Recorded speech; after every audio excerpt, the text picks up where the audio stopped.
قال إن الله لا يستحيي أن يضرب مثلا ما بعوضة فما فوقها.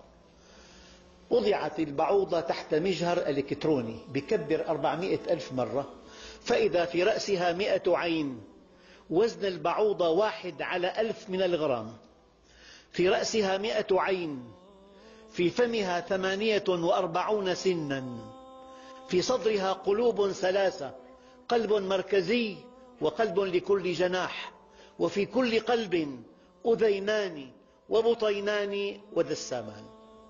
وتملك البعوضة جهازا لا تملكه الطائرات، تملك جهاز استقبال حراري. هي ترى الأشياء لا بألوانها ولا بأشكالها ولا بأحجامها، ولكن ترى الأشياء بحرارتها فقط. الغرفة بالشتاء الحرارة 5، الطفل 37، لا ترى إلا الطفل. مع جهاز تحليل دم، ما كل دم بيناسبها، تأخذ عينة بعدين بتمص. قد ينام أخوان على سرير واحد، الواحد دمه لم يعجبها لا تلسعه، أما الثاني ملأته لسعا.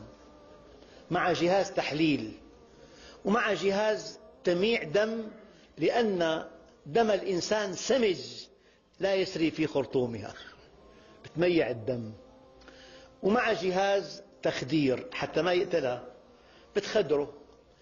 لما تنتهي من مص الدم بعد ثواني بينتهي مفعول التخدير، بحس بلسعة البعوضة يضربها بكل قوته، هي في سماء الغرفة تضحك عليه.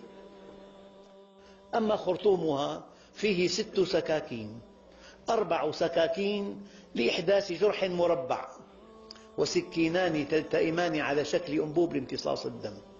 وفي أرجل البعوضة مخالب إذا وقفت على سطح خشن، ومحاجم إذا وقفت على سطح أملس.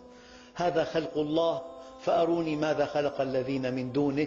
إن الله لا يستحيي أن يضرب مثلا ما بعوضة فما فوقها.